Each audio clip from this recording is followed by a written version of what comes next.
el exec, el vele,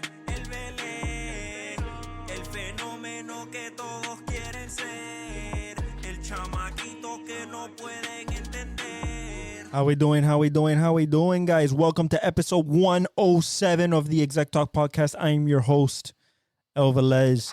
How are we doing? I've been gone for about 11 days, okay? I've been gone for about 11 days. Now, I was taking care of a cat for one of my best friends. Shout out Sadra. I was taking care of his cat, so I couldn't get home in time before the game started, and my schedule was all screwed up. So we're back at it, same schedule. We got a lot to talk about. We're going to get to the results of every series that happened.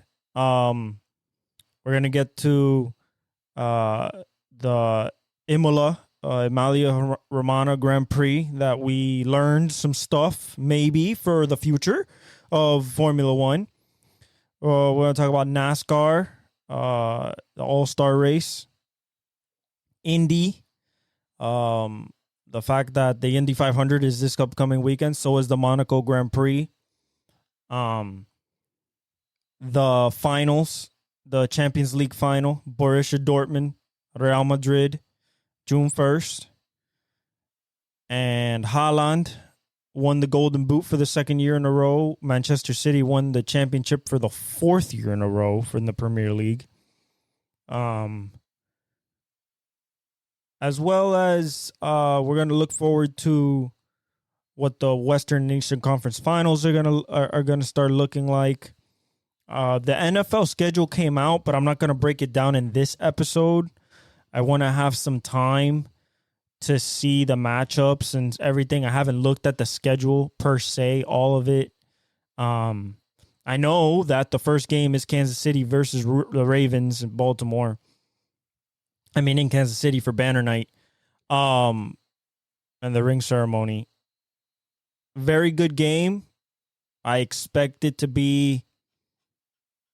It's either going to go one or two ways. It's going to be highly defensive, or it's going to be highly offensive. We don't know how the rosters are shaping up just yet. Who's going to start? Who's everything? So I'm not going to comment on who wins. But what I will say is that Lamar versus Patrick Mahomes, game one is going to be one of the highest rated games of the season, and two, probably one of the best finishes of the season. But let's get right to it. Knicks, this is where we left off, guys. This is where we get left off. We left off. Knicks go up 2-0. We actually left off in game one. So I'm going to jumble up the series games a little bit because there's a lot of games that we missed in these 11 days. I'm going to talk about key moments and everything, but for the most part, I'm going to cover the series as if it was a series instead of a game-by-game type of thing. We'll talk about certain games, though. But I'll give you a synopsis. The Knicks go up 2-0 at home. Brunson is hurt in the second quarter. He comes back in the second half. OG hurts his hamstring. He misses the whole series, basically. Plays 5 minutes in the last game in game 7. The Villanova trio, especially in this whole series, came up and showed out, including DiVincenzo dropping 40, 43, 42, 41, 42 in the game 7. But this series came down to one thing and one thing only. If the Knicks were healthy, they would have won this series in 5. You are talking about not having your starting center in Mitchell Robinson, starting power forward in Julius Randle, OG Anunoby, your starting small forward gets hurt, and Brunson breaks his hand third quarter of game 7. Absolutely decimated. Josh Hart had an abdominal strain that he suffered in game 6. The amount of fight that I saw from this Knicks team just lets me know that this is a team that's going to be, you have to reckon with it in the upcoming years. Brunson is absolutely a superstar that you can build around. I believe they need one more scorer, and I mean scorer. I don't mean somebody that's going to take away the shine from Jalen Brunson, because Jalen Brunson is the point guard of this team and should be the leader of this team. There shouldn't be a guy going in there like a Donovan Mitchell or even a KD looking to take 20, 25 shots a game. I think a guy that could take 15 to 20 shots a game on a night that maybe Brunson doesn't have it going, or they're double teaming him or trapping him like they did in this series with Naismith and McConnell, and they threw Nembhard at him. He ate him up for lunch every game, but Naismith and McConnell really did a job on him. The wear and tear of this series came down to rebounding and offensive rebounding. The Knicks led that category for most of the series. Indiana, what they took advantage of, first they found their defensive identity in the last 3 games. And then at the same time, their offense was, just like in the regular season, the number 1 offense in the league. And it was just clicking. It was like they would make shots. This ball is literally 7 seconds or less. You thought the 9 seconds or less Suns with Stoudemire and Nash and Barbosa and Marion, that was fast? No, this is 7 seconds or less. This is you make a 3 and we are taking the ball out as fast as we can, running up the ball, running up the court. Before you even have your transition set up, we're either taking a 3 or taking it to the rim. That's their offense. And for the Knicks to be so banged up, even in their bench, Bogdanovich, one of their leading bench scorer, out with the foot. And none of the only ones that you could say, because they're saying this about Tom Thibodeau, oh, he runs people into the ground. He did it in Chicago. He did it in Minnesota. Yes, but no, because they had to. No Julius Randle, no Mitchell Robinson, no OG Anunoby, no Bogdanovich. Like, what? There is nobody else. Miles McBride starting in this series in Game 5. Like, they were pulling. Alec Burks made an appearance in the last 2 games and really contributed and kept them in the game, especially in Game 6. But like, you have to, as a Knicks fan, you have to look at this season. And although Brunson is a proven winner, and he is like, no, the season was a failure because we didn't win the championship. And that was okay. From a player's perspective, I love it. Because I want my guy, my main dude, my superstar, to have that type of mentality when it comes to the playoffs. But as a fan, and even as a team, you have to see this as a success because it was unexpected. Yes, last year you got past Cleveland, but you weren't fully whole. You get OG Anunoby this year, and it really kicks up the defense and your offensive side of the ball. But once his hamstring gave out in Game 2, that could have been wear and tear. The abdominal strain by Josh Hart could have been wear and tear. Jalen Brunson hit Halliburton's knee trying to go for a block. Fractured his hand. That's not wear and tear. Mitchell Robinson steps on a guy. That's not wear and tear. Bogdanovich steps on a dude. That's not wear and tear. Like, none of the big injury. Julius Randle fell hard. That's not wear and tear. So I think for the Knicks, you feel proud, and you go into next season, into this summer, you add a little bit more to the bag. Maybe you add a scorer, a DeMar DeRozan, somebody that can get you a bucket when Jalen Brunson is getting hounded.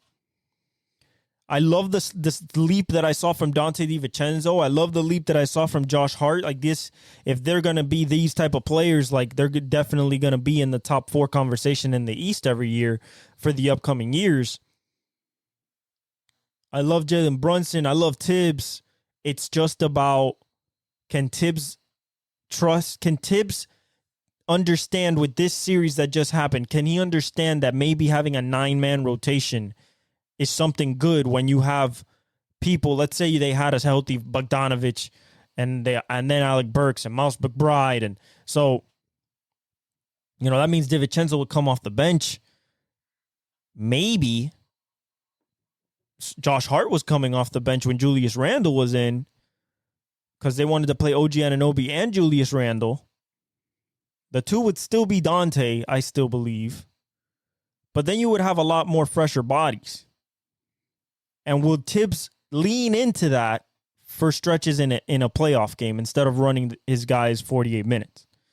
That remains to be seen, but valiant effort. The injury bug is a luck monster that you have to hit in order to win an NBA championship. Every single NBA champion has been healthy. Even when you look at those Warriors teams in 2018 going for the three-peat, they broke down. Curry broke down. Clay tore his knee. Kevin tore his Achilles. It wears down on you. But for the Knicks to put up a valiant effort all the way to Game 7 in their home court, but let's go to the other side. The Pacers broke the NBA record in playoffs for shooting percentage. They shot 67.1% from the field. They beat the 1963 Celtics. That is a Bill Russell team. So, and they shot 78% in the first half. That's insane. That's absolutely insane. And for Brunson, he didn't have a great game. Then he got hurt. He might have gotten hot later in the game as that game kept going. But, it just didn't. It just didn't happen. It just didn't happen. And as soon as he got hurt, you knew the game was over, essentially. Because you're not gonna, with what you have, even though you tried valiantly, especially in that third quarter, you got it down to 8, and it seemed close. You lost 130 to 109. They shot the shit out of the ball, the Pacers did. Halliburton dropped 26, 10 for 17. DiVincenzo dropped 39, 11 for 21, including, I think, 7 or 9 threes. But the Pacers had control since Pacers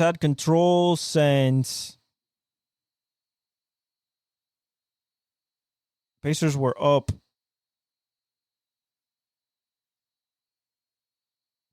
Pacers were up already by the early in the first quarter. I mean early in the first quarter.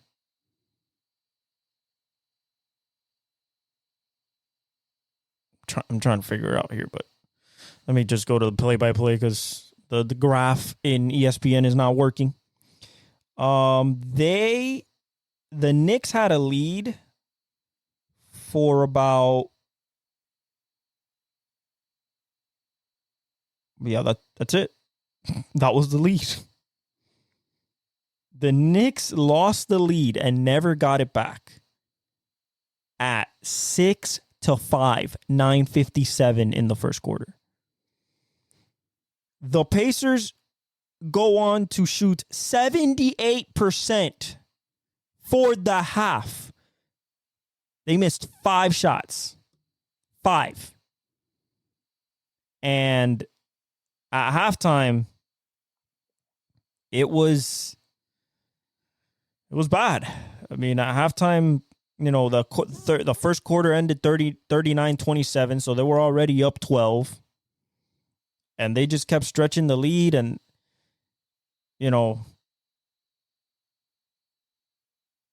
Pacers offense was overwhelming the Knicks' very depleted team. And, got to give them props.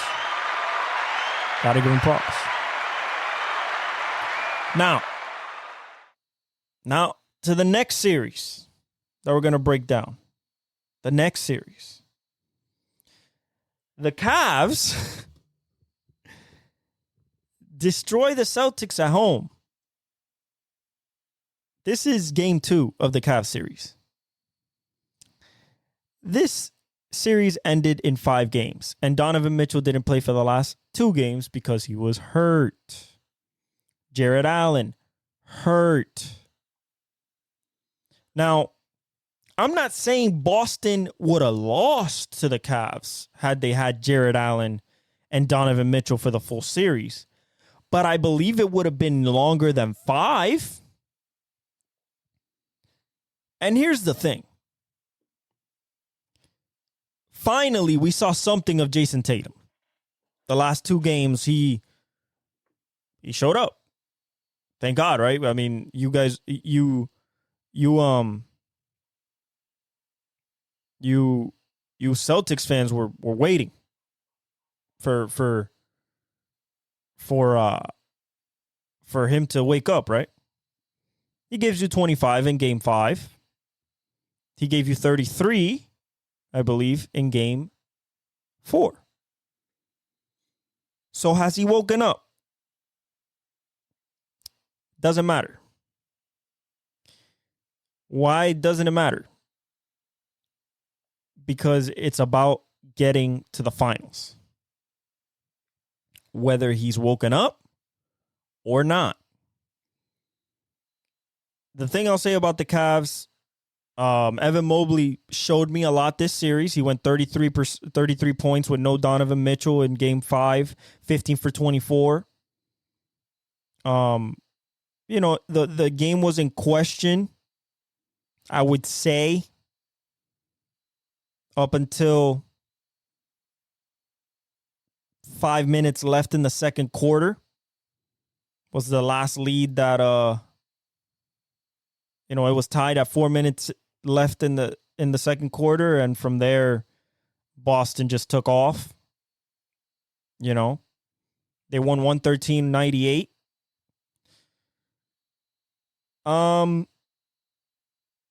They shot 48% from the field. The Cleveland Cavaliers did. Boston 52.5%.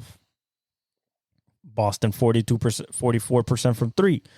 Cavs shot 42.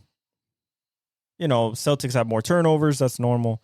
But then 43 rebounds for the Celtics. Just outreach, destroyed the glass. And, game 4 was 109-102. The Cavs could have won that one. It was there for the taking. They just didn't close it out. Jason Tatum with 33. Darius Garland had 30 with no Donovan Mitchell. Like, if there was one to get without Donovan Mitchell, it was this one at their home court. Didn't happen.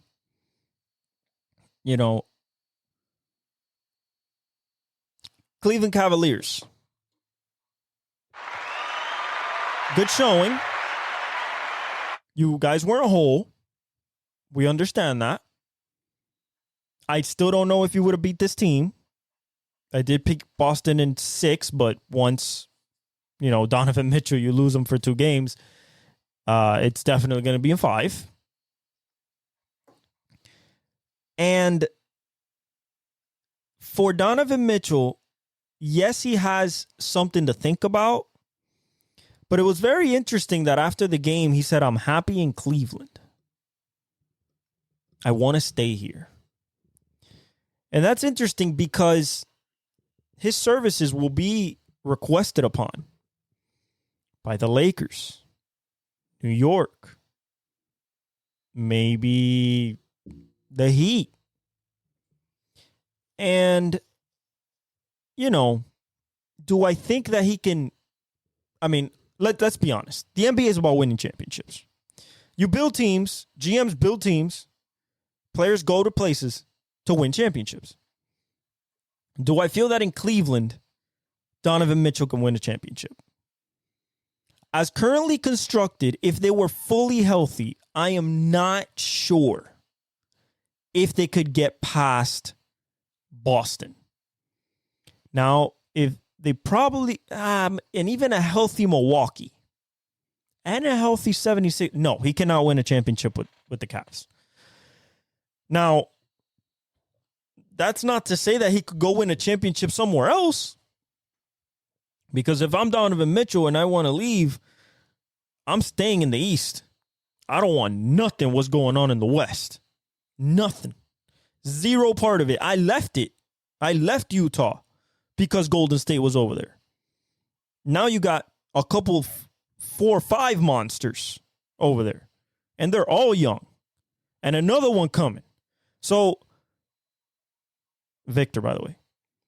So, if I'm Donovan Mitchell, I think there's 1 or 2 moves that I'm willing to talk about and maybe go through with. Miami and the Knicks. I don't want to go to the Lakers.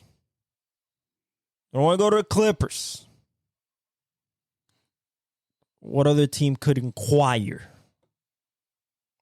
And legitimately have a shot, at getting him. That's another thing. The Nets. Don't want to hear them all. Miami, New York. Why? Miami has a culture. Miami has a way of play that he can thrive in. Having Jimmy and Bam, Tyler Hero, we would have to get rid of. We would have to send them to Cleveland. But then he steps into the Tyler Hero role, and he's a much better, high-caliber player. Do I think that gives us the edge against Boston? Yes, because we would have the requisite amount of scoring needed to use our defense to our advantage. Now, will it win us a chip? The West is a different story. But it would give us a chance. For New York, I don't know if you want to lean into the small backcourt because it didn't work in Cleveland, but you have Jalen Brunson, which is a much better player than Darius Garland at this point in his career. 5th in the MVP. Shout out Nikola Jokic for his 3rd MVP. Shea should have won it. He got 2nd. Luka got 3rd. I think Anthony Edwards will have a case next year. We'll get to that. So if I'm New York, do I want to go with a 6'1" and a 6'1" guards? Now, Donovan would be the 2. He would play the 2. That would move DiVincenzo to the bench. DiVincenzo's fine coming off the bench, and if it's for a championship, everybody on that team is all in. So maybe I'm thinking about New York, but the Knicks, I don't think, would lean into the 6'1", 6'1" backcourt. Just because they can get abused by, your Damian. Nah, I mean, in the East, what guard could really do damage on you? Well, forwards is what would annihilate you. Tatum, Jaylen Brown, of course, Giannis. Just big forwards is what it would terrorize you. But I don't think that it's inconceivable to maybe think about the Knicks. They've been wanting them for a while. But I don't think they want to mess up what Brunson and the Villanova trio has. So, if I'm Donovan, I'm looking at Miami. I'm 27 years old, going on 28. I'm in my prime. I get to play with Bam, a young kid in Triple J, and I have Spo. I might roll with that. But at the same time, maybe I just take Cleveland and keep going. Hope Darius Garland hits that next ceiling, that next level, hoping Evan Mobley stays at this level next season, and Jared Allen is healthy. For the Boston Celtics, we don't care. We do not. Okay? This is still what we're thinking about you. Will they show up in the finals? And I'm going to be very clear when we go through the what the next series will be, which is the Eastern Conference Finals. I'm going to be very clear when we break that down of what Boston must do to not get embarrassed. Yes, I said embarrassed. Do I believe it will happen? No. Can it happen? Absolutely. Absolutely. We've seen it happen. Okay? But we'll talk about that later. Next series. Mavs, Thunder. I said Mavs in 6. I told you guys Mavs in 6. Why did you say that, Velez? Very simple. The addition of Daniel Gafford and PJ Washington, along with the coming along of the rookie Derek Lively in the interior, was going to be too much eventually for the Thunder. Shout out to the Mavs, by the way. And this is without Luka having an amazing series. This is without Kyrie having an absolutely amazing series. But they showed up when they needed to. Now, let's talk about the Thunder for a second. Shea is absolutely incredible. One of the smoothest games I've ever seen. I am talking about silky smooth. It reminds me of Paul George now. That's how smooth this game is. You know, PG super smooth with it. Not a lot of wasted motion. Not a lot of la. Same thing with Shea. He gets in that 15, 18-foot range, puts that shoulder, and just fades back. Hits the behind the back, gets to the rim, has all these type of finishes. The guy is a legit superstar in this league. He's 25. Chet is going to get stronger. He was only a rookie. Jalen Williams had a so-so series. I believe that he will get better in his third year next year. Giddey, we'll see what happens with him. I believe they need to bring in size. I don't know if they'll draft it. They have a lot of draft capital they want to do that. But I would be looking for adding somebody like maybe trying to poach away a Jonas Valanciunas from the New Orleans Pelicans. Trying to poach away you're not going to get Mitchell Robinson, a Isaiah Hartenstein from the Knicks. Those are the type of players and rebounders that I'm thinking that they need. They don't need much else. They can shoot the three. They can get inside. They can drive. They can defend. The problem with this series was the rebounding battle. And if we go to the series itself, to the games,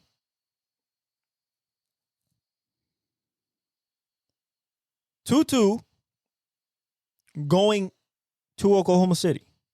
Mavs won 104-92. Doncic puts in 31 on 12 of 22. Extremely efficient, over 50%. Shea drops 30 on 12 of 22. Okay?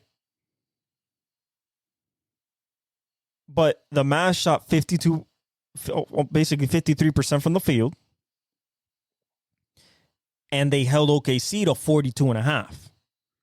The three-point percentage was 40 for the Mavs, 25 for OKC, and that's where the game basically was won. And 46 rebounds, a 13-point advantage on rebounds for the Mavs. That was game 5 to go up 3-2 in OKC. Game 6 was a 1-point game. An absolute thriller. A thriller from moment one.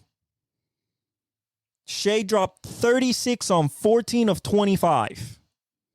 Luka dropped 29 on 9 of 15. But this was a topsy-turvy affair, and the Thunder had most of the lead for most of the game. OKC shot 48% from field goal. Dallas shot 51%. OKC shot 37% from three. Dallas shot 47%. The turnovers were nasty. I mean, Dallas had 18. OKC only had 10. But then you look at the rebounds, and it's a 18 plus rebound advantage. 47 to 31 or 16 rebounds. So it came down to rebounding. Daniel Gafford, Derek Lively, PJ Washington. Another thing about PJ Washington in this series, hell of a performance from 3-point range.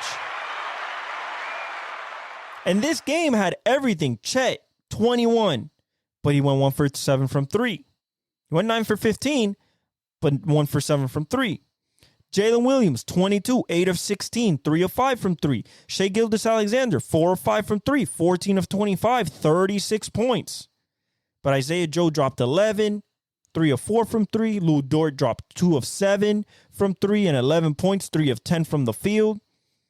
And then the bench was 6 points from Jalen Williams from Arkansas. Ken Rich gave you 2. Wiggins gave you 0. Giddey gave you 2. And Cason Wallace gave you 5. If you go to the Mavs, PJ didn't have a great game this game, but the past few games he's had great games in the 20s. You know, playoff career highs, including 29, I think, back-to-back games. But he drops 9. Derrick Jones Jr. drops 22, goes 8 for 13 and 4 of 6 from 3. Derrick Jones Jr., former Miami Heat. High-flying, catching lobs, playing great defense. Great defense. And, you know, for him to step up in that moment in a game 6 at home to try to go to the Western Conference Finals, big moment. Daniel Gafford, 10 points, 7 rebounds, 4 of 7 from the field. Kyrie Irving, 9 for 23. Not a good shooting game. 4 for 10 from 3, 40%. 22. Big points.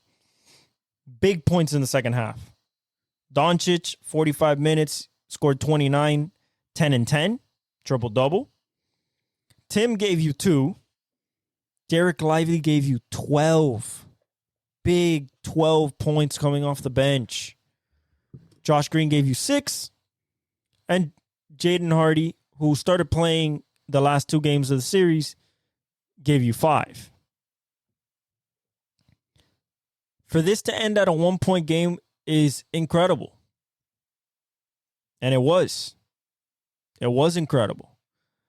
Down the stretch, I was on the edge of my seat watching this game.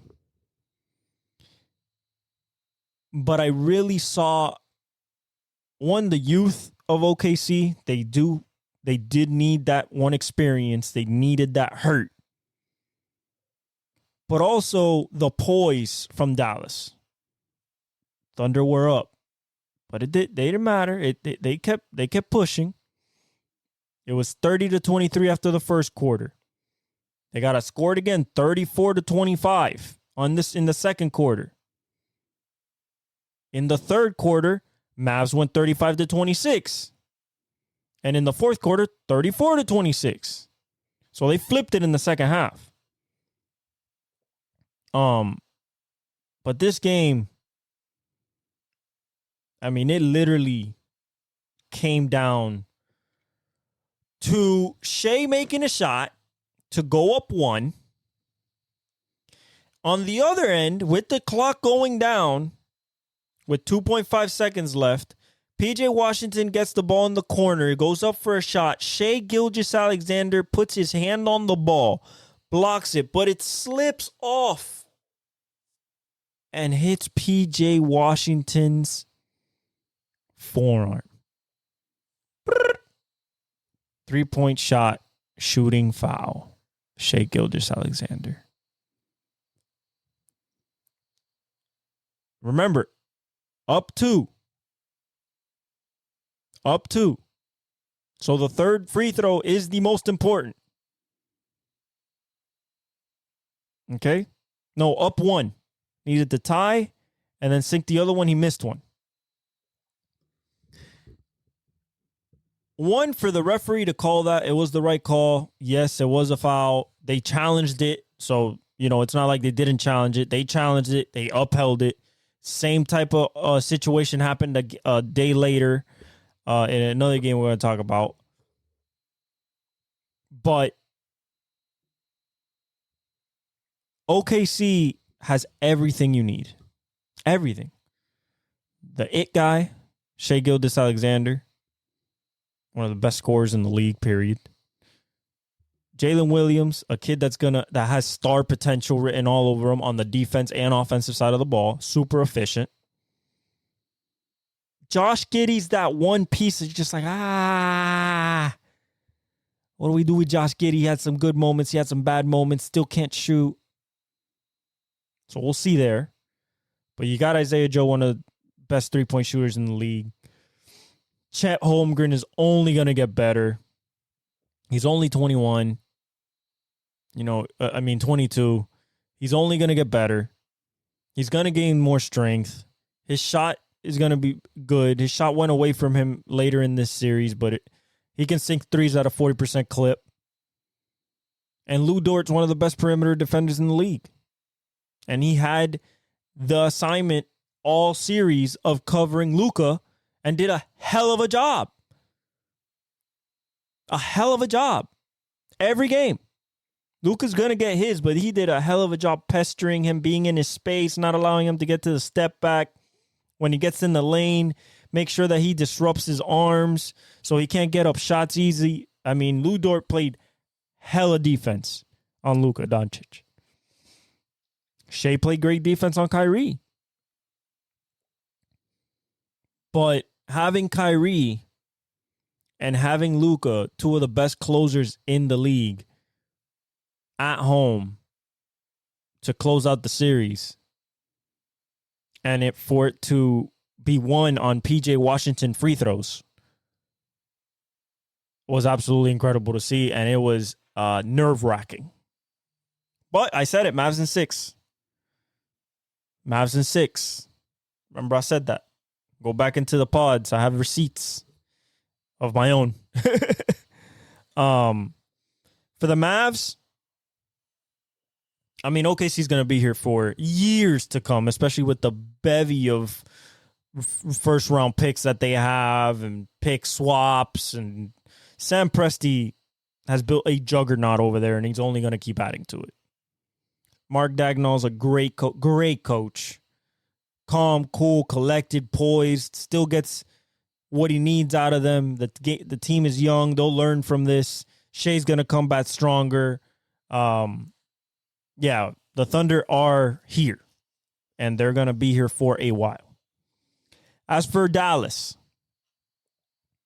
without having a great series from Luka, without having a great series from Kyrie, and great, I mean like 30-plus a game from each. That's what their standard is for their careers, essentially, especially in the playoffs. Kyrie, not at 30 a game. Not right now, but 25 would have been nice. But for you to not have that type of performance all series from Luka and Kyrie, and for you to still win this in 6, says a hell of a lot about Jason Kidd, PJ Washington, Derek Lively, a rookie out of Duke, Daniel Gafford. PJ Washington and Daniel Gafford were on shit team. We're on this type of team. PJ in Charlotte, Daniel Gafford at the Wizards, and they come to the Dallas Mavericks. They buy in and become critical parts of a deep playoff run. That's team building. Kyrie hasn't said a peep all season. All season. This man's been happy-go-lucky since day one. And Luka's been Luka. And I think he's going to continue being Luka. That you can only slow him down. You can't stop him. Both of those guys. Especially in the fourth quarter. And Josh Green. Jaden Hardy. Big moments. Big threes. Defensive stops. Shai kept, in the fourth, in both of the last 2 games, Shea was absolutely unbelievable. Made every fadeaway, got fouled, went to the line. Like, they had to fight for this series. And Luka's back in the conference finals since the first time since 2022 when he got 4-1 by Steph Curry and the eventual champions in the Golden State Warriors. And I'm not saying that's what's going to happen, but he might be going home again. He might be going back home again. All right, last but certainly not least. But certainly not least. And we had some great moments in these rounds. I mean, you know, the Andrew Nembhard 30-footer in game 3 to win against the Knicks. You know, you had the you know, I'm gonna talk about the Nuggets and Timberwolves. You know, you had PJ Washington with 27 in game 3. After the series, you know, went 1-1. You know, just wonderful. I mean, the Indiana destroyed the Knicks when they got to Indiana. Like, destroyed the Knicks. Destroyed. I mean, the game was over. Game 4 was over after the first quarter. The whistle was questionable, but so it was around these playoffs. The Nuggets even the series by, you know, we're going to talk about what happened in that series. You know, and the Mavs came back from 17 down in the third quarter to win in game 6. So let's talk about the Timberwolves. I said Timberwolves in 7. And if I could have done the 2 episodes that you guys needed last week, I would have said Wolves in 7. And I would have taken the Wolves in game 7, which I did. I put a bet on it.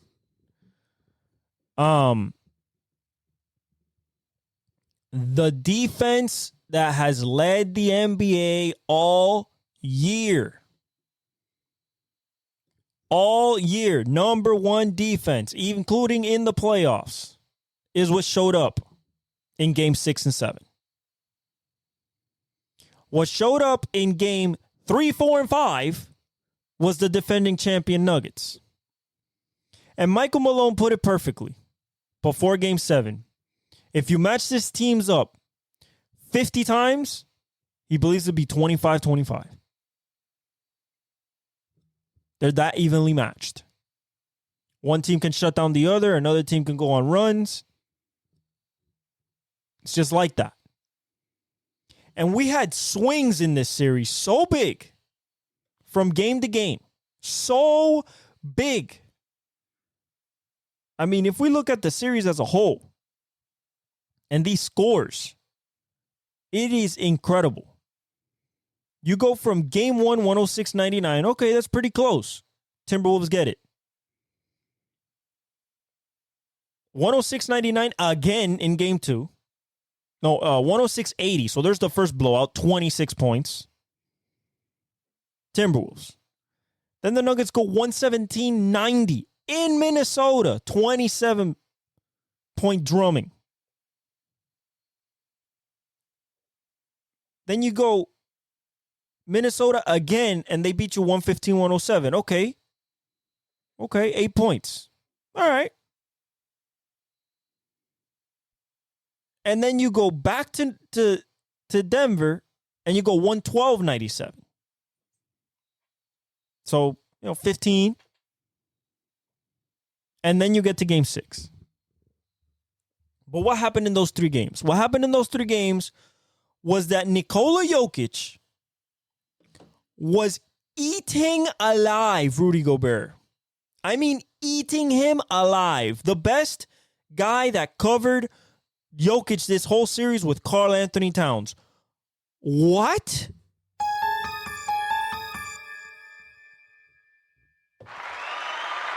Shout out to Cat, man. You're talking about a guy after he got picked number 1 overall and he was with Andrew Wiggins. People thought he was soft. He got challenged by Jimmy Butler and it's called soft. But he gets Ant-Man. Gets a guy like Ant-Man as a leader, a tenacious, but a happy-go-lucky, bubbly guy that is an absolute killer. And he gets the dog out of him. And he faced up Jokic and put up a great defensive,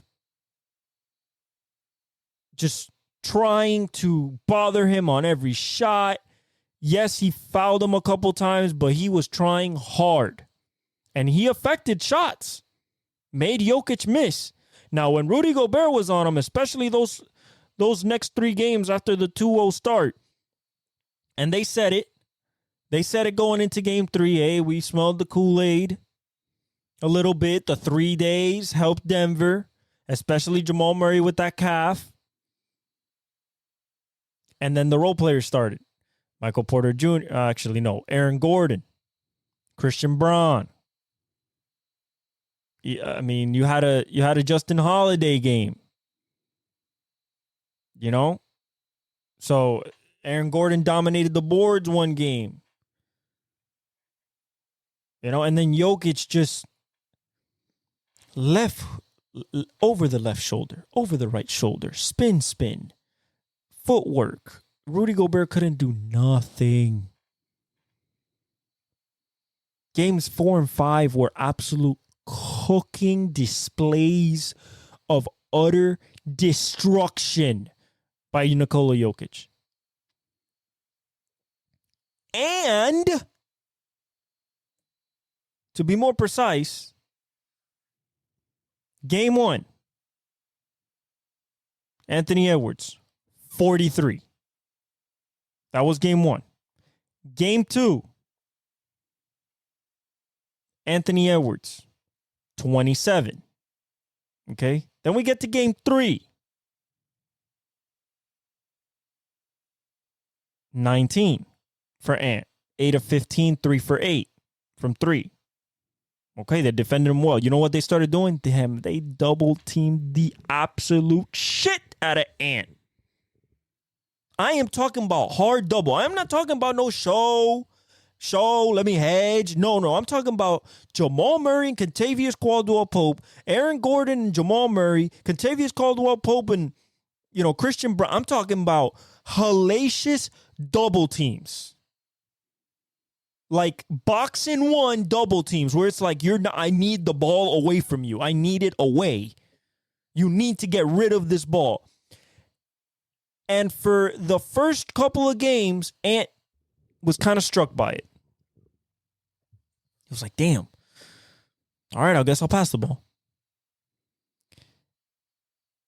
But Ant has this ability, especially growing. Like, he's growing in these playoffs. It's wonderful to see. He gets double teamed. All right, I'm going to trust my teammates. I'm not going to get frustrated. I'm going to trust my teammates. And he trusted Kat, and he trusted Jaden, and he trusted Nas, Nikhil Alexander. He trusted Kyle Anderson. He trusted Rudy. And then the game came to him. Usually he's in the second half. We get to game 4. 115-107. And Ant drops 44, his playoff career high, in a loss. Goes 16 for 25, super efficient, 5 for 8 from 3, 5 and 5. But he couldn't get even 20 points from anybody else. They shot 48% from the field, 40% from 3. But the Nuggets shot 45% from 3 and 57% from the field, including 35 and 7 from Jokic and 19 from Murray and Aaron Gordon with 27 on 11 of 12 and 2 for 3. Okay? Then we go to game 5 where it's 2-2 in Denver, and the Nuggets win 112-197, and you get 18 from Ant. 5 for 15, bad shooting night. 23 from Towns, 10 of 19, pretty good, but nobody else could do much. Nickeil Alexander-Walker hit 4 threes. He put in 14. But you get 40, 13, and 7 from Jokic. 15 of 22. 2 of 3 from 3. Then you get Aaron Gordon with 18.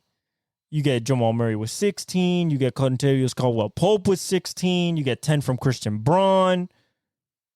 And you win that game.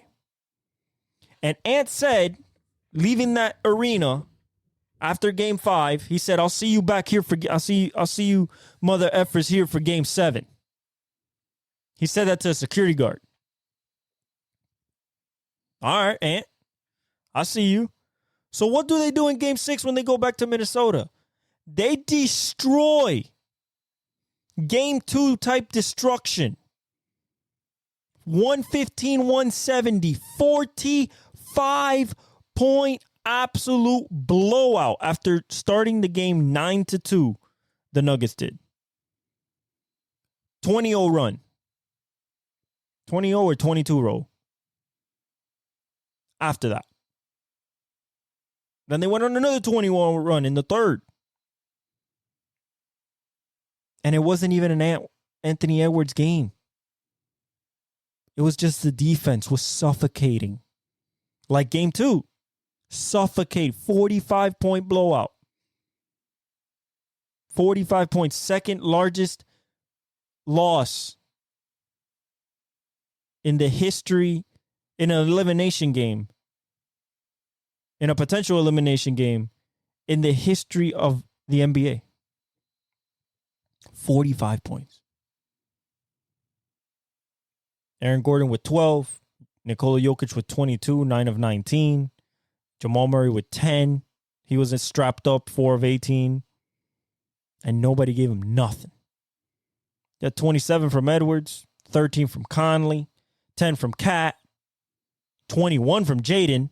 And that's another piece of this. Jaden found his stroke. He found his stroke from 3. He went 3 of 5. He went 8 for 10 from the field, being efficient around the rim. A little floater here, layups, some jumpers.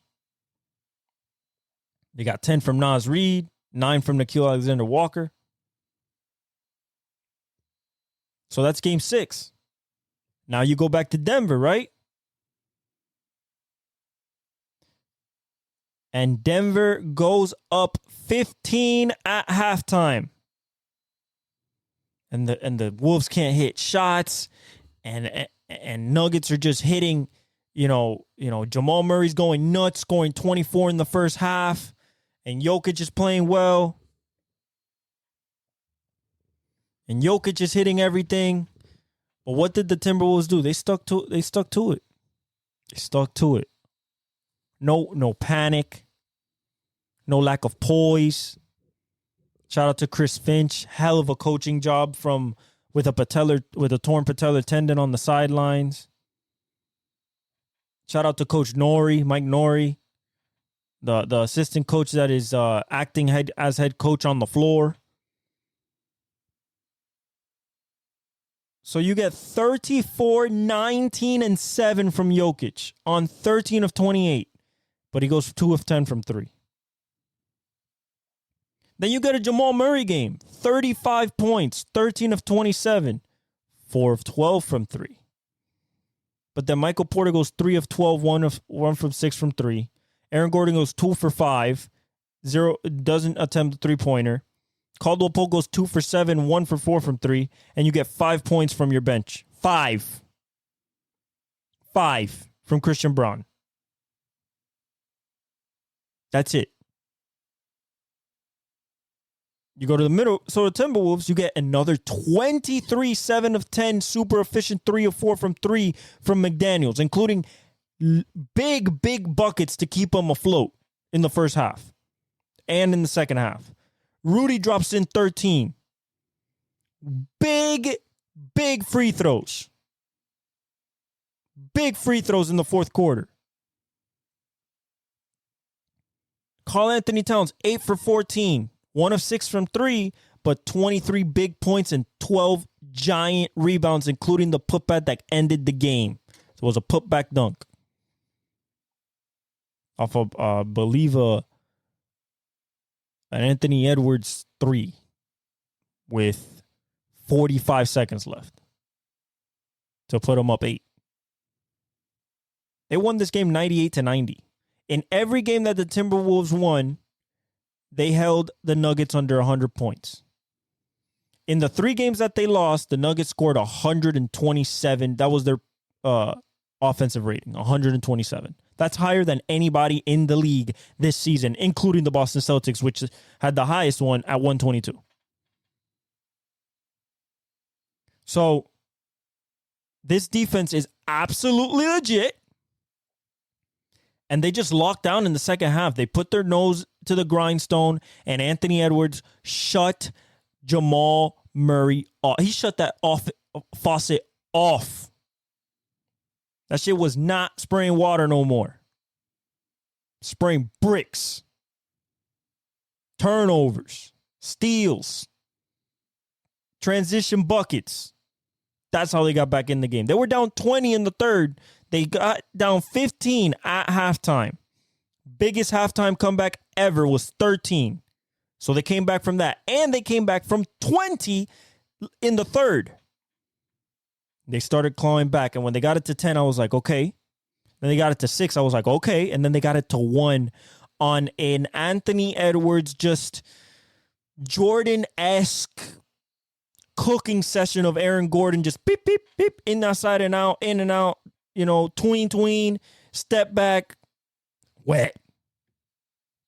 Then he sunk one with 3 minutes left to put him up 10 and essentially start the beginning of the end for Denver.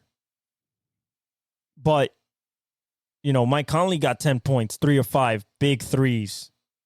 He went 3. He only made 3 out of 10. But those 3 were threes. He went 3 out of 5 from 3 with 8 rebounds. And then Ant went 6 for 24. He went 2 for 10 from 3. He had 8 rebounds, 7 assists, and 16 points. But those 16 points were so big because they came off of steals. 2 dunks off of steals of Jamal Murray. Timely threes. The one against Aaron Gordon to get it to 1. The one to put him up 10 with 3 minutes left. Timely drives to the basket. He didn't have it in the first half, but he kept being aggressive. Finding his teammates, driving and kicking. I mean, he played a hell of a basketball game, and he let it all on the line on the defensive side of the ball. What enamors me about this kid is that he has both the want to and the desire and the ability to be a Jordan-esque, Kobe-esque perimeter defender.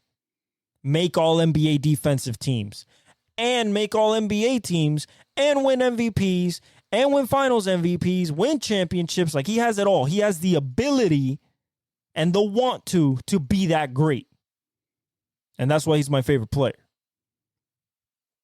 Because even in a 16-point awful shooting night, he still impacts the game, and they would not win without him in this game. Kyle Anderson gives you 2. Naz Reid gives you 11 huge ones. Makes 1 3, goes 4 for 7. A putback dunk off a I believe Conley missed 3 or Jaden McDaniels 3. And essentially this series, again, came down to the glass. The Nuggets, 44 rebounds. The Minnesota Timberwolves, 47. Those extra 2 were huge. Huge. Okay? 24% from 3 for the Nuggets. 41% from the field.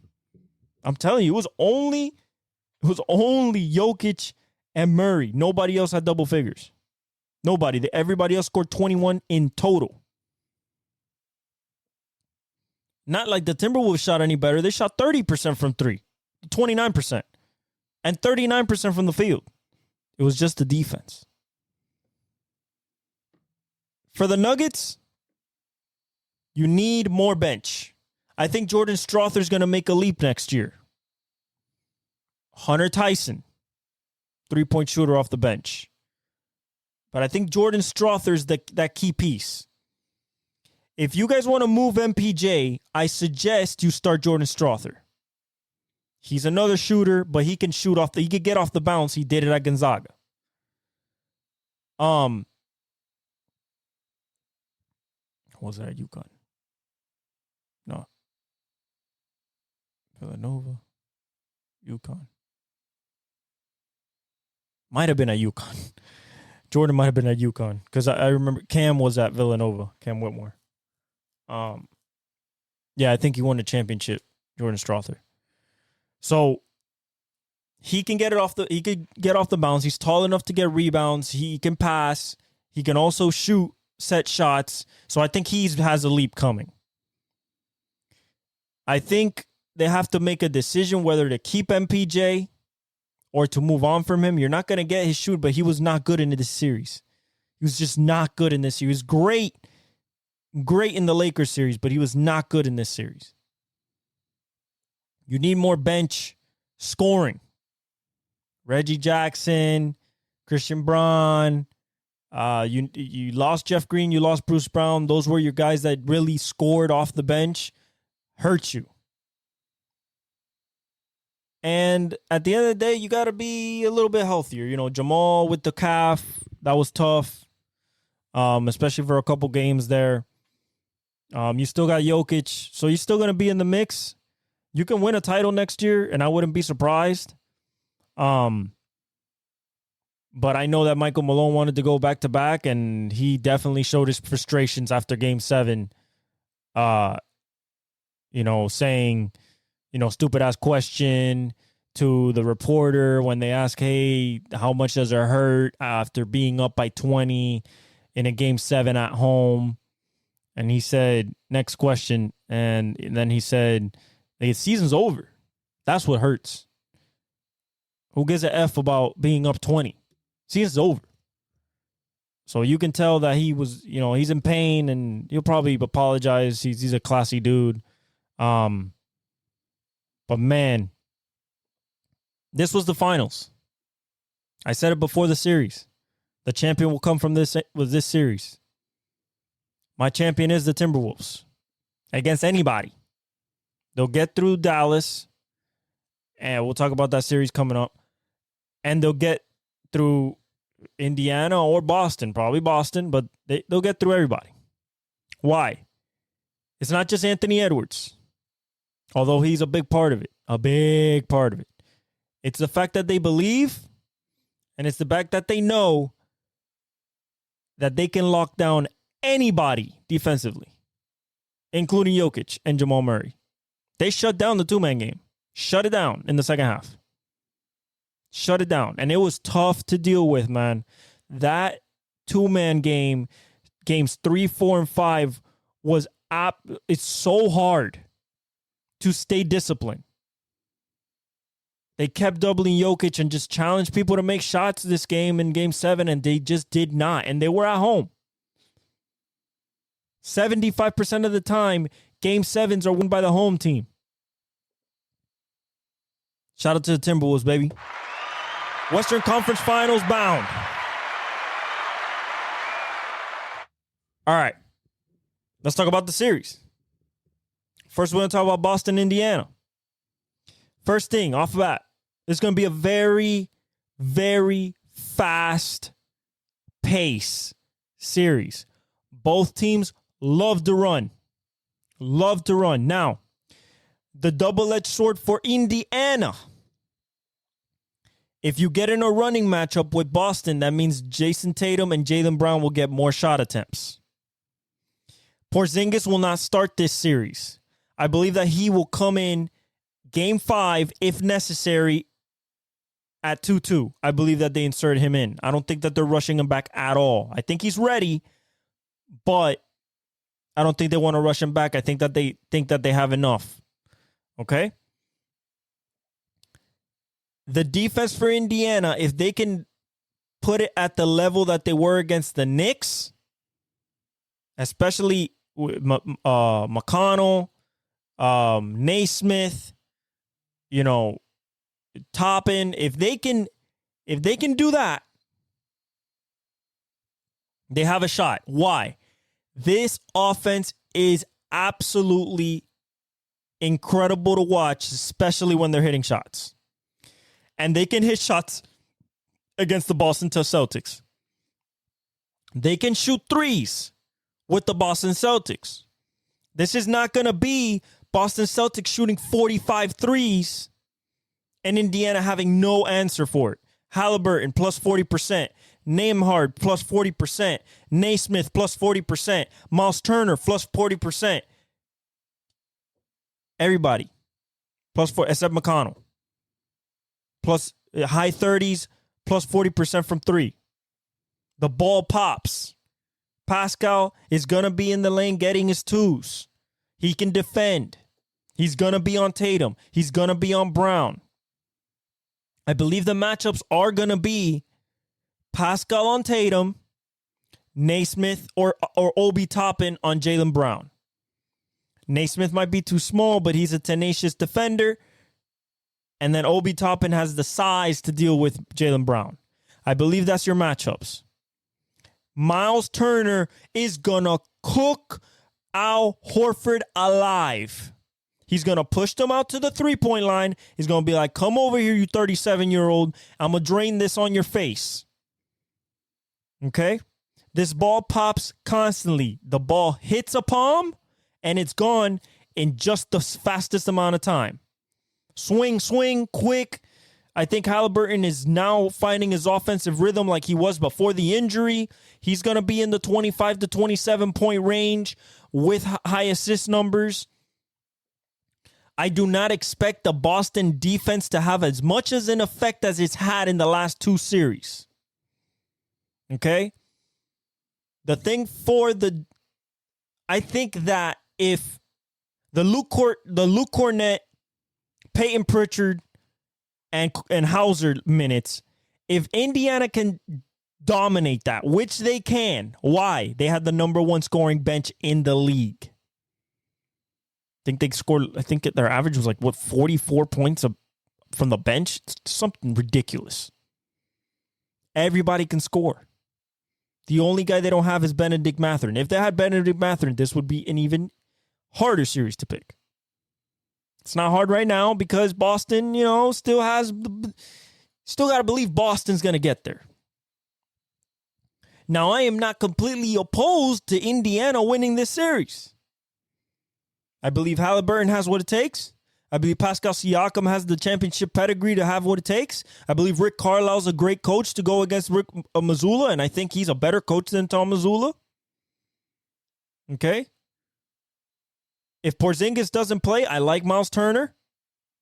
I like the physicality of Obi Toppin, of Aaron Naismith. I like the shooting of Nembhard. I like the defensive intensity that McConnell's going to put on Derek White and stuff like that. But that's the thing. Jason Tatum, Derek White, Jaylen Brown, KP, Drew Holiday. That's going to be the difference. Can Halliburton cook Holiday? And can Pascal neutralize Jason Tatum? And can Obi Toppin do enough to slow down Jaylen Brown? If that happens, I think the Indiana bench is way better and offensively skilled than the Boston bench. So if they keep it close, which I believe they can, and even though I got Boston in game one, I would be very careful if I'm a Boston fan. I would be very careful. This is not going to be an avalanche game. I don't think so. This team can play offense with you. It's not the defensive side is going to be the difference. It's not going to be the offense. You get in a track meet with this team, they can blow you out. If you listen to me right now, you went cold from three against Miami. They couldn't capitalize on it because they didn't have the 3-point shooting. You go against Cleveland. They're not that great 3-point shooting. They're better, but they're not that great three-point shooting. This team is really good at three-point shooting. Really good. They take really good shots. They're open most of the time. So it's going to be on Jrue Holiday to stop Tyrese Halliburton from getting assists, not just points, but assists. Tyrese Halliburton to be aggressive against Jrue. And then on the other side, Tyrese at least putting up a fight against Jrue and Derek White. I think Naismith will go on Derek White just because of the size is kind of comparable, but then he also has to be on Jaylen Brown. If not, I honestly would start Tyrese, Naismith. Yeah, I would go Tyrese, Naismith, Obi, Pascal, Miles. And then you're kind of switchable on the big positions, and you're kind of switchable and you're definitely switchable at the guard. That would be my approach game one. And just tell Tyrese, hey, be aggressive. Be aggressive. Look to score. And when you're looking to score, passes are going to open when the double team comes. You're a good enough passer. I think Tyrese's going to have a big series. I don't think they're going to win it. I got Boston in 6. Yes, I believe Indiana could get 2. And I believe they can get 1 in Boston, game 2 specifically, if they don't get game 1. Okay? If Jason Tatum does not show up this series, he did show up the last 2 games, maybe he found his rhythm. But if he doesn't show up this series, there are very possible that they can lose. Because Halliburton will show up. I believe that he found his stroke the last series. So, overall, I got Boston. Skeptically, though, cautiously, in 6. I'm not denying it could go 7, and I'm not denying Indiana can win. They're minus 1,000 to win. The Celtics, minus 1,000. They ate their words last year. We'll see what happens this year. I got Boston in 6. The other conference final, Timberwolves, Mavs. This is going to be, okay. I got Timberwolves in 6. I'll tell you why. First of all, I believe the Timberwolves will win at home.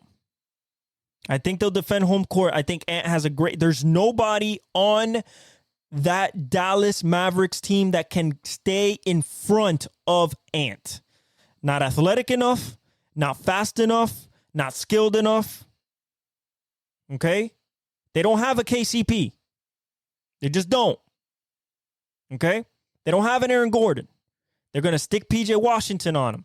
They're going to stick maybe some Kyrie, to pester him. The size is a 6'1", 6'2" to 6'6" is a matchup. Maybe some Luka, but I think that they'll try to hide Luka on McDaniels. The problem for Dallas is not just Ant. The problem for Dallas is that they are going to have to either play Lively and Gafford together to try to match up against Cat and Gobert. And you think really Gobert was getting cooked last series? This series, he'll show you why he's the 4-time Defensive Player of the Year. Jokic is his only matchup problem. That's it. In the whole league, Jokic is his only problem. Because of the movement, he controls the ball, the way that he scores, and he can pass. He causes most problems. He could defend anyone else. And Derek Lively being a traditional big and Daniel Gafford being a traditional big, this series will come down who rebounds better. The defense for the Timberwolves will shut down the Mavs in stretches. The Mavs will get hot in stretches.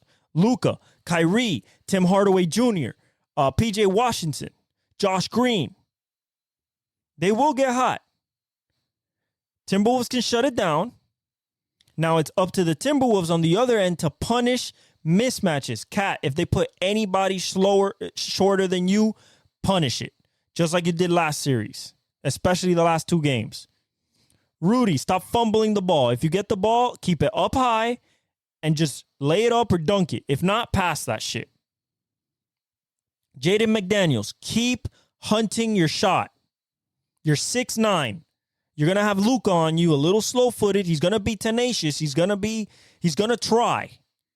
But I believe that you can win that matchup with your speed and your athleticism. Conley, it's going to be you and Kyrie. You versus Kyrie on the offensive end. You going to get mismatched and switched on because it's a pick and roll offense to Kyrie and Luka, and they're going to try to attack you. They're going to try to attack Kat. They're going to try to attack Rudy.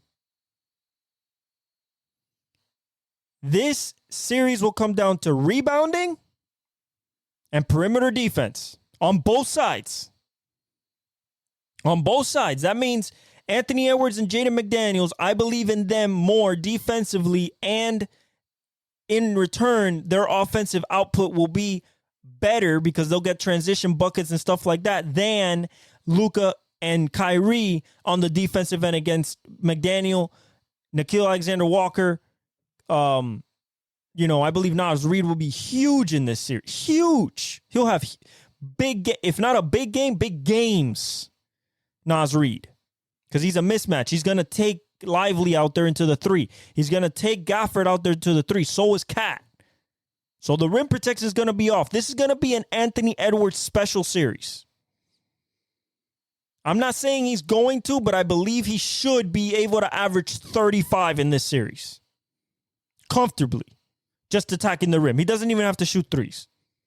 The threes are a bonus. So are the jumpers. He can attack the rim at will in this series. Because Kat's going to take out Lively to the three-point line. Because Kat's going to take out Gafford to the three-point line. He should be able to get into the lane whenever he wants. Same thing with Jaden McDaniels. But it's going to come down to what superstars are going to show up in the biggest moments. And I believe that this defense of the Timberwolves has traveled. It has traveled to Denver, one in Denver, one in Phoenix. It's one everywhere else. It'll win in Dallas. They have home court. This is going 6. Why is it going 6? Because Luka and Kyrie are too good. That's why it's going 6. And I believe Jason Kidd's a good coach. But it's going only 6 and not 7 because Anthony Edwards and Jaden McDaniels are the best 2 perimeter defenders in this series. And the 2 best players for the Mavericks are the 2 perimeter scorers. Now, Luka's going to have his. I believe Luka will have a couple triple-doubles. I believe Kyrie will have an insane 40-point bomb. But I also believe Ant will have 40-point bombs. Maybe a 50. I think Kat has a good series. Jaden McDaniels has the possibility to have a wonderful series. So does Mike Conley. Nickeil Alexander-Walker, because there's no KCP, there's no Christian Brown, there's no Aaron Gordon. Those type of defenders are not in the Dallas roster. You got past those already. This should be a little bit more, okay, I can find a rhythm. Now, don't wait too long, but you can find a rhythm. So I got Timberwolves in 6.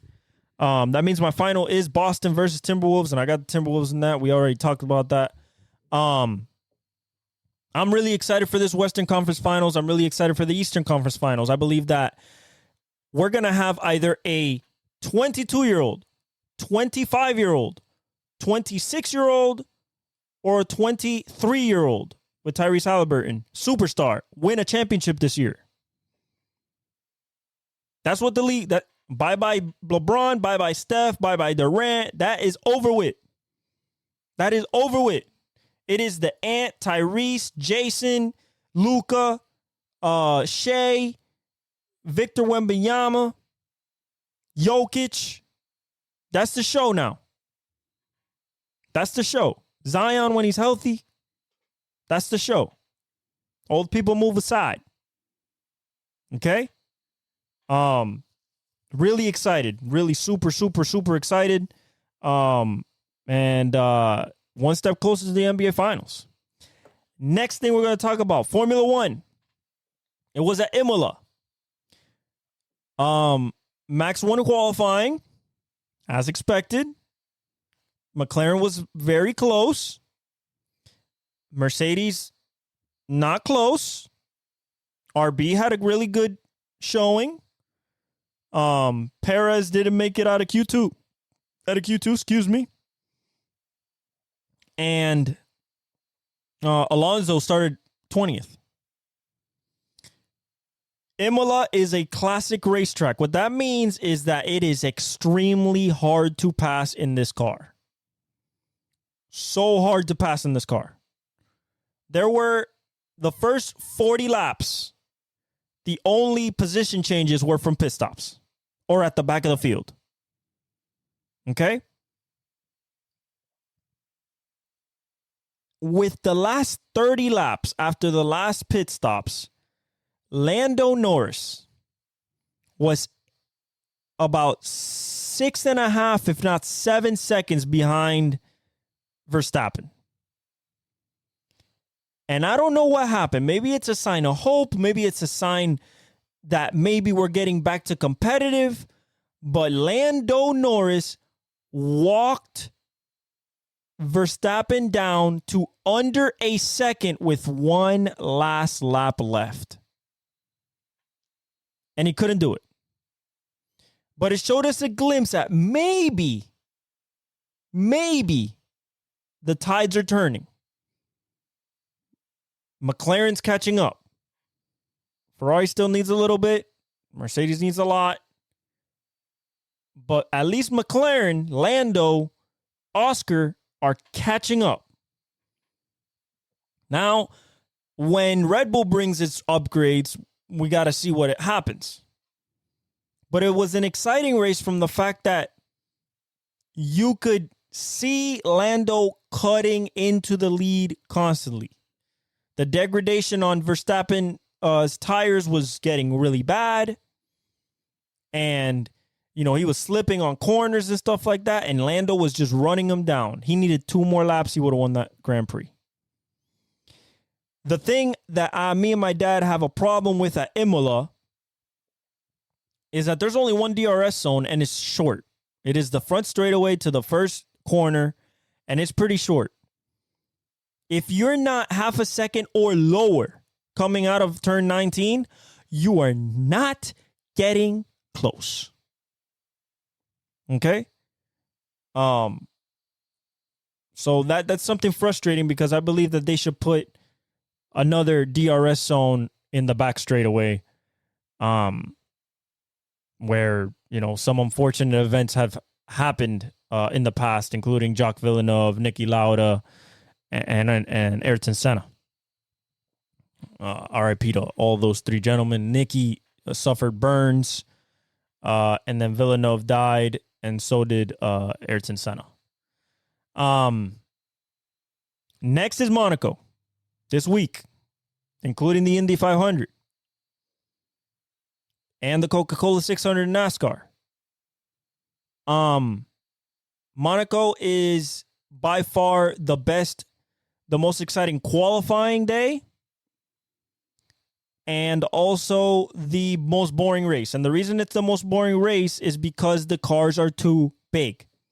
It was exciting in the 90s. It was even exciting in the 2000s. But the cars got too wide, too big, and they can barely pass in this track. But it's still the Super Bowl of the sport, and I'm very excited to see it. Hopefully, Max Verstappen doesn't win. Indy car. Let's start with Kyle Larson. This man can be in anything, and he's going to be good at it.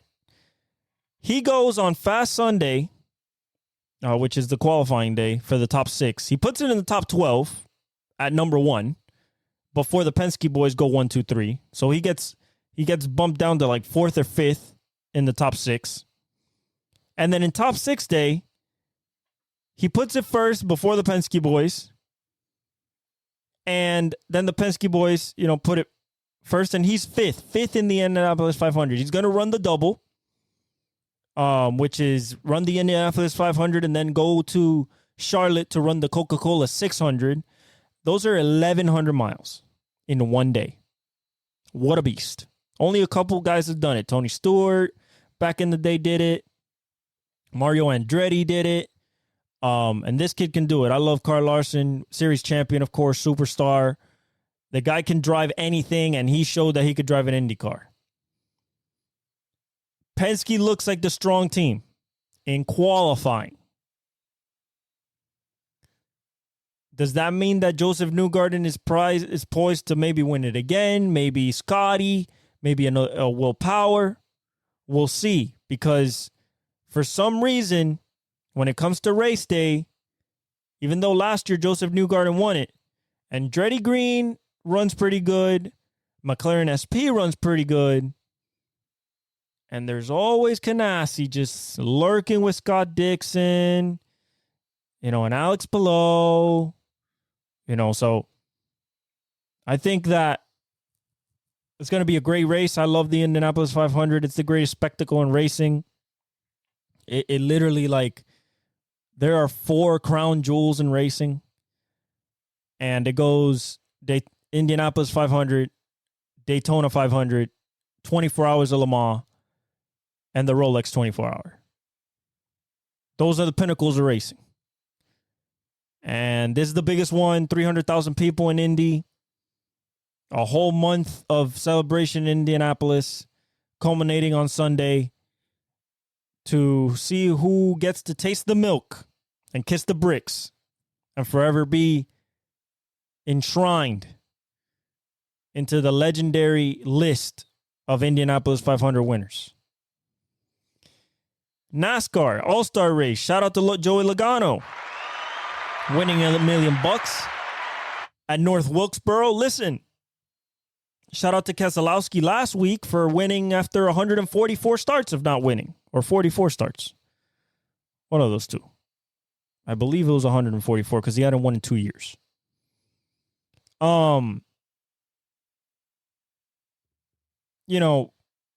North Wilkesboro, which is a classic from the early days of NASCAR, is just, I feel it's a short track. They should move the All-Star Race back to Charlotte.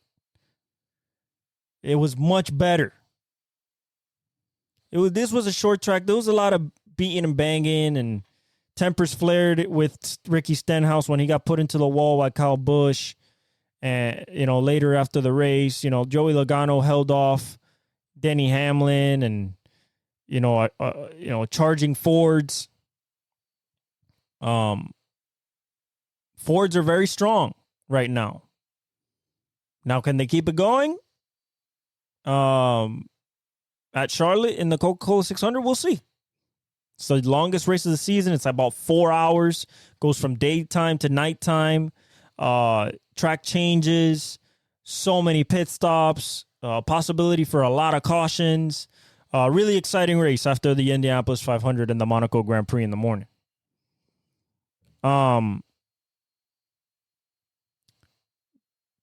Baseball. There is a starting to separate. There is a separation happening from the cream of the crop to mediocre to meh. Okay, meh means mid. You guys don't know lingo. Okay. Shout out to Real Madrid, another La Liga championship. It's time for the champions. Yankees, Orioles, Tampa Bay's back over 500. Boston's 9.5 games back. Even Tampa Bay are 8 games back. Orioles are 2 games back of the Yankees. Toronto's 11 games back. That's tough right there. Cleveland and KC, 2 games apart. Minnesota 6 games back. Meh. Detroit is 7 games back. Meh. Although Tyreek Schoolboy is definitely putting in an early case for Cy Young. And then the White Sox are 17 games back. It's over for them. Only good player there is Garrett Crochet. Maybe Eric Fetty. Seattle, Texas, Houston are 4 games apart. Texas is 1.5 games back of Seattle. Houston is 4 games back. Houston has rebounded. The Angels are 7 games back. So are the A's. Meh. Philly up 5 games on Atlanta. Up 12.5 games on the Mets. Up 12.5 games on the Nationals and 19 games on the Marlins. That season for the Marlins is over. Milwaukee's 2 games up on the Cubs. 6 games up on the Pirates. Meh. Although, now with Paul Skeens, 11 strikeouts in his second start. 100 pitches, his last pitch, 100 miles an hour. No hitter through 6. This guy's going to be an absolute beast. Easy thrower, easy velocity, nasty slider, splinker, changeup, curve, anything. He'll throw it. But his pitch mix is fastball, splinker, slider. That's his bread and butter. And then Jared Jones is a beast. And so is Mitch Keller. They're 6 games back. They need the offense to pick it up. St. Louis, 7 games back. Meh. Cincinnati, 8.5 games back. Need the pitching to catch up.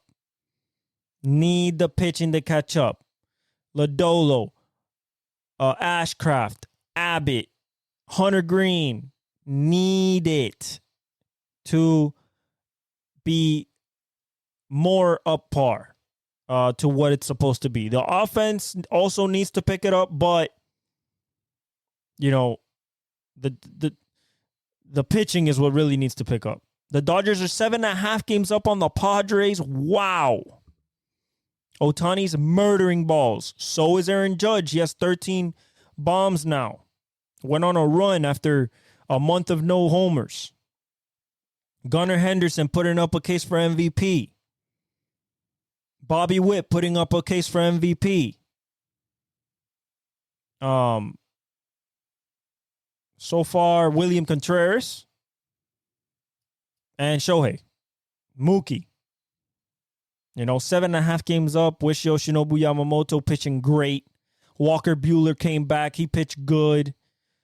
Don't have no Bobby Miller. We still got Tyler Glass now. So I expect the Dodgers to keep rolling. Plus 85 run differential. Absolutely disgusting. Padres, Cease is pitching well. They need more on the offensive side. Now Xander Bogaerts is hurt with the shoulder. So we'll see what happens there. San Francisco's 8.5 games back. Harrison's pitching well. Hicks is pitching well. Webb is pitching well. They just need more offense. Arizona's 9 games back. Need more from the offense. Need more from Corbin Carroll. Need more from Ketel Marte, Christian Walker, Lourdes Gurriel Jr., Gabby Moreno. Need more. Brandon Pfaadt has been pitching pretty well. Gallen has been pitching pretty well. Maybe get more from them, but they've been pitching okay. Merrill Kelly, I believe, is hurt. And then Colorado's 15.5 games back. Tampa Bay recovering. Expected, right? Tampa Bay. Surprising is Seattle, but they have the best pitching rotation, I think, in baseball. I mean, when you can go George Kirby, Luis Castillo, Logan Gilbert, and Bryce Miller, that is, and then Brian Wu on your 5th day if you want, that's ridiculous. So is the Phillies. Up 5 games on the Atlanta Braves. I mean, I guess no Strider. Acuna's not hitting as well as he should. Neither's Matt Olson. But damn, 5 games? That's a lot. I expected more out of the Nationals. Mackenzie Gore hasn't taken a step yet. CJ is struggling a bit. I expect more out of them. Milwaukee and the Cubs, very close. And I expect to be very close. Shota's pitching great. They still have Justin Steele. And on the other side, you got Freddie Freeman, Colin Ray, so I expect that to be a battle till the end. But baseball's looking really good. I'm gonna look at a lot of highlights. I've missed like the last 3 days of highlights, just doing stuff and being with family and stuff like that. But I'm gonna get caught up on all the highlights, see some breakdowns, so I could talk a little bit more baseball. Lastly, what did I want to say? Shout out to the Panthers on beating the Bruins.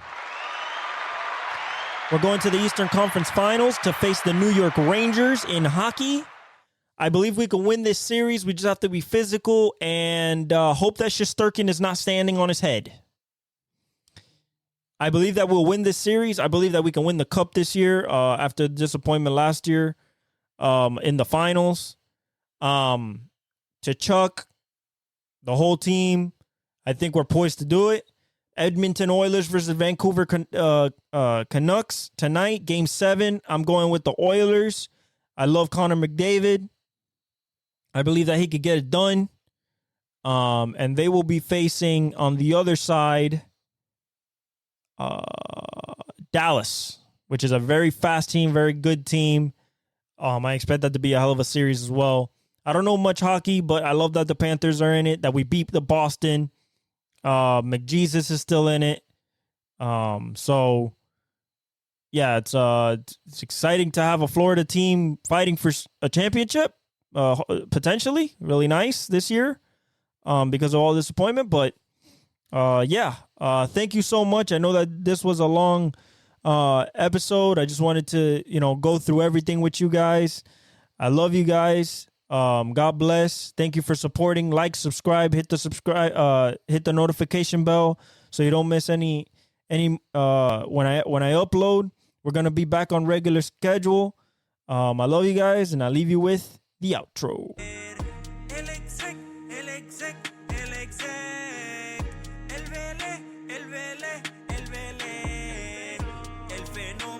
Que todos quieren ser el chamaquito que no puede